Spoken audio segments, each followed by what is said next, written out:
শুভ সকাল বন্ধুরা, আমি মৌমিত। আমার একটা নতুন ভিডিওতে তোমাদের সবাইকে অনেক অনেক স্বাগত। আশা করছি তোমরা যেখান থেকে আমার ব্লগটা দেখছো সবাই ভালো আছো আর সুস্থ আছো। আমিও চলে যাচ্ছে। তো এখন হচ্ছে ভালো থাকার বলতে কি চলছে শ্রাবণ মাস। তো এখন বাবার কৃপায় সবাই আমরা ভালোই আছি। তো যাই হোক, আজকের ভিডিওটা হচ্ছে আমি সেদিন দাঁড়িয়েছিলাম মেয়েকে স্কুল থেকে নিয়ে আসার জন্য। তো হঠাৎ করে রাস্তার মাঝখানে এমন একটা জিনিস দেখলাম, দেখে সেটা না ক্যাপচার করে থাকতে পারলাম না। তো ভিডিওটা আমার দেখার অনুরোধ রইল তোমাদের সবাইকে। ভালো লাগলে লাইক কমেন্ট শেয়ার করো একটা।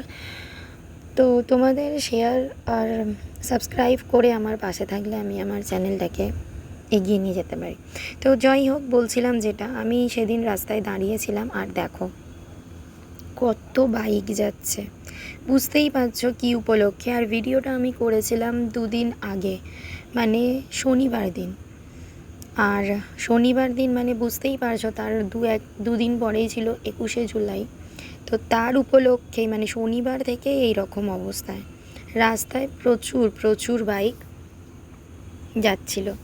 তো যাই হোক, আমি সেই ভিডিওটাই কিছুটা ক্যাপচার করেছিলাম। তো ভিডিওটা আমি কন্টিনিউ করিনি। তো চলো, ভিডিওটা আমি অন্য একটা দিন চলে এসেছি। আমার একটা নিমন্ত্রণ, মানে সত্যি কথা বলতে কি এই মান্থে মানে এই জুলাই আর অগাস্ট মাসে আমার যে এতগুলো নিমন্ত্রণ পড়েছে যেটা বলার বাইরে। আর সবথেকে বড় প্রবলেম হচ্ছে এই জুলাই আর আগস্ট মাসের মাসটা শ্রাবণ মাস। তো মানে জুলাই মাসের হাফ থেকে আগস্টের হাফ পর্যন্ত পুরোটাই শ্রাবণ মাস। তো শ্রাবণ মাসে আমরা বাইরের খাবার খাই না, মানে ননভেজ খাই না। আর মানে শুধু ননভেজ বলাটা ভুল, আমরা কোনো রকম বাইরের খাবারও খাই না। তো সেই জন্য আমি একটাও নিমন্ত্রণতে যেতে পারবো না।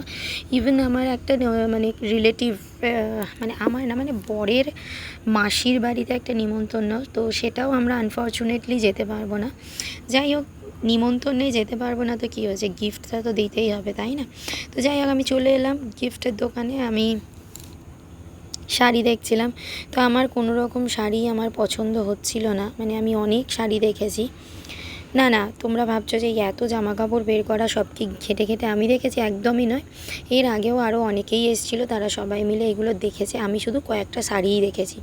আমি বেশি ঘাঁটাঘাঁটি পছন্দ করি না, কারণ কি দেখো, যে গোছাবে তাকে তো টোটাল জিনিসটাই আবার গুছিয়ে সুন্দর করে রাখতে হবে। তো সেই জন্য আমি যেটা আমার পছন্দ হয় না, আমি বলি খুলতে হবে না, আমি উপর থেকেই দেখে নেব। তো ওইটা তো গেল শাড়ি কেনার ব্যাপার। তারপর ওখান থেকে পছন্দ করে একটা শাড়ি কিনে নিয়ে এসেছি। এরপর চলে এসেছিলাম আমি আমার বরের দোকানে। তো আমার বরের গাড়ির বিজনেস আছে, 2 হুইলার্স 4 হুইলার্স দুটোই। তো এই একটা ভিডিও আমি পুরোটাই অন্য একটা ভিডিওতে আমি বলবো, মানে একটা লং ভিডিও নিয়ে আসবো। কিসের বিজনেস, কীরকম গাড়ি, আর জায়গাটা কোথায়, সমস্ত ডিটেলসটাই আমি তোমাদের সাথে শেয়ার করব। তো এইটা নতুন নেওয়া হচ্ছে, তাই সমস্ত কিছু রং টং করে সুন্দর করে পরিষ্কার করা হয়েছে। কেন আগের যেখানে ছিল সেখানে একটু অসুবিধা হচ্ছিলো, মানে একসাথে অনেকগুলো গাড়ি রাখা যাচ্ছিলো না, খুব সমস্যা হচ্ছিলো। তো সেই জন্য মোটামুটি এইটায় অনেকগুলো একসাথে গাড়ি রাখা যাবে। তো সেই কারণে এইটা নেওয়ার কথা চিন্তা ভাবনা করা হয়েছে। জায়গাটা কোথায় আমি সমস্ত ডিটেলসটাই জানিয়ে দেব। আর এখানে একটা অবশ্যই ঠাকুরের মূর্তি রয়েছে, লক্ষ্মী গণেশের। মানে এর আগে যারা ছিল তারা এই লক্ষ্মী গণেশটা হয়তো রেখে গিয়েছিল। তো মোটামুটি এইটা গেল আমার বরের এটা, মানে দোকানটা, সেটা এখনও তৈরি হয়নি। আর এটার এখনও পুজো টুজো হয়নি, পুজো টুজো আছে পরে। তো সবটাই আমি তোমাদের সাথে শেয়ার করব। তো যাই হোক, এখানে মোটামুটি কিছুক্ষণ দেখা দেখি করে আমি চলে এলাম বাড়ি। তো ফিরতে যাচ্ছিলাম, কিন্তু হঠাৎ করেই মনে পড়লো যে মানে ওই যে বললাম ইনভিটেশান আছে, তো সেটা আমার না, মেয়ের ছিল, মেয়ের আছে। তো মেয়ের একটা জন্মদিন বাড়ি নিমন্ত্রণ আছে, শুধু ওরই নিমন্ত্রণ। তো সেখানে আবার একটা গিফট কেনার জন্য আমি গিফটের দোকানে দাঁড়িয়ে গেলাম, দাঁড়িয়ে গিফট কিনে নিলাম। আর একটা সবথেকে বড় প্রবলেম, বাইরে ঘুরতে গেছি কিন্তু খাওয়া দাওয়া তো হবে না, তাই আবার বাড়িতে এসে খাওয়া দাওয়ার ব্যবস্থা শুরু করলাম।